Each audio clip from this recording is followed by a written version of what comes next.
Salam, selamat pagi, salam sejahtera di dalam kasih Tuhan Yesus Kristus. Sebelum kita melangkah hari ini, mari kita bekali dengan kebenaran firman Allah. Sebelumnya mari kita berdoa. Bapa yang baik, Bapa di dalam surga, kami ucap syukur, berterima kasih atas hari dan waktu yang Tuhan beri. Sebentar hendak kami jalani, kami ingin bekali dengan kebenaran firman-Mu, biar firman Allah menuntun kami pada hari ini. Terima kasih Tuhan, ampuni salah dan dosa kami, ampuni setiap kekurangan dan kelemahan kami. Dalam nama Tuhan Yesus Kristus, kami siap dengarkan firman-Mu. Haleluya, amin. Puji nama Tuhan, saudara kasih dalam Tuhan. Mari kita buka Alkitab kita di dalam Injil Yohanes pasal 6 ayat yang ke-7. Injil Yohanes 6 ayat yang ke-7 berkata demikian bunyi firman Tuhan. Jawab Filipus kepadanya, roti seharga 200 dinar tidak akan cukup untuk mereka ini, sekalipun masing-masing mendapat sepotong kecil saja. Kebenaran firman Allah kali ini kami berjudul, masihkah meragukan kuasanya? Saudara kasih di dalam Tuhan Kristus, meragukan dapat berarti tidak yakin.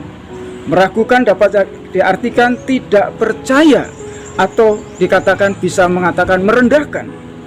Filipus adalah salah satu dari ke-12 murid Yesus yang meragukan kuasa daripada Yesus. Padahal Filipus tahu persis apa dan bagaimana gurunya melakukan karya-karyanya di tengah-tengah masyarakat. Mujizat demi mujizat dikerjakan. Yang buta melihat, yang lumpuh berjalan, yang tuli mendengar, yang berbeban berat diberi kelegaan. Bahkan kematian pun Yesus bisa atau sanggup membangkitkan. Bukankah Filipus juga ada bersama-sama murid-murid yang lain saat kuasanya Tuhan dinyatakan kepada orang-orang banyak? Tetapi mengapa Filipus tidak percaya, meragukan akan kuasanya saat Yesus meminta para murid mencarikan makanan untuk para pengikut-pengikutnya yang pada waktu itu mengalami suatu kelaparan. Dan di situ diadakan cuma ada 5 roti dan 2 ikan. Yang ada yang didapat daripada anak-anak. Bagaimana bisa cukup 5 roti dan 2 ikan untuk memberi makan kepada 5.000 orang? Inilah yang menjadi keraguan daripada Filipus.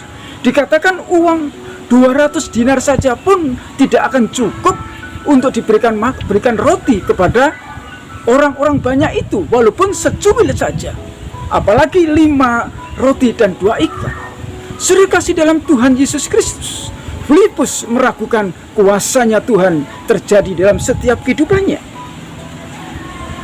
Di dalam perjalanan iman kita, masihkah kita juga meragukan kuasanya Tuhan? Terkadang kita minta mujizat Tuhan terjadi pada kita, pertolongannya segera dinyatakan pada kita, kesembuhan, pemulihan kita harapkan. Tapi apa artinya pergumulan kalau kita tidak yakin, kalau kita tidak percaya akan kuasanya?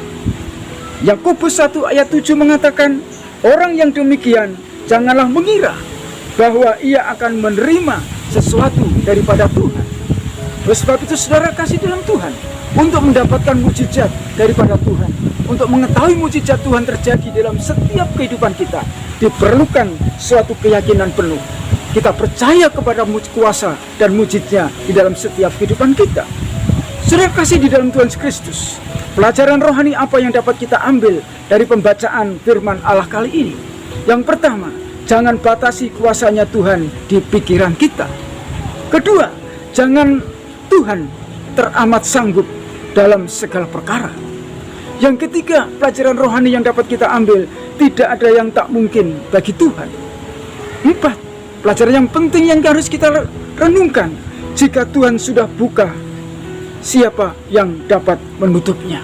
Saudara kasih dalam Tuhan Kristus, kalau kita baca pelajaran rohani yang kita baca 1 sampai 4 ini, kita dapat mengambil suatu kesimpulan bahwa di dalam Tuhan tidak ada barang yang mustahil. Semua akan bisa diatasi karena Tuhan kita, Tuhan yang sanggup menolong dan memperhatikan dalam setiap kehidupan kita. Jangan kita seperti Filipus yang meragukan kuasa Tuhan. Kalau kita masih meragukan kuasanya Tuhan dalam perjalanan kehidupan kita, seperti firman Allah di dalam Yakobus 1 ayat 7 tadi, dikatakan bahwa kita tidak akan menerima yang terbaik daripada Tuhan. Maka jerih lidah kita, doa kita akan sia-sia kalau kita tidak sepenuhnya kita meragukan kuasa daripada Tuhan Yesus Kristus. Saudara kekasih di dalam Tuhan Kristus, tapai hari ini, jalani hari ini tanpa ragu dan bimbang. Percayakan segala perkara kita padanya, dan Dia akan bertindak. Buang dan singkirkan keraguan kita tentang Tuhan. Biarkan karya terbesar Tuhan kita Yesus Kristus bekerja dalam hidup kita, keluarga, pekerjaan, iman kita. Tuhan Yesus memberkati. Mari kita berdoa. Terima kasih Tuhan atas kebenaran firman-Mu yang Kau berikan pagi hari ini. Biar memberi motivasi, penyemangat untuk kita melangkah hari ini. Terima kasih Tuhan, ampuni salah dan dosa kami, ampuni setiap kekurangan kelemahan kami. Di dalam nama Tuhan Kristus, kami naikkan syukur kami. Haleluya, amin. Selamat beraktivitas, Tuhan Yesus memberkati. Salam.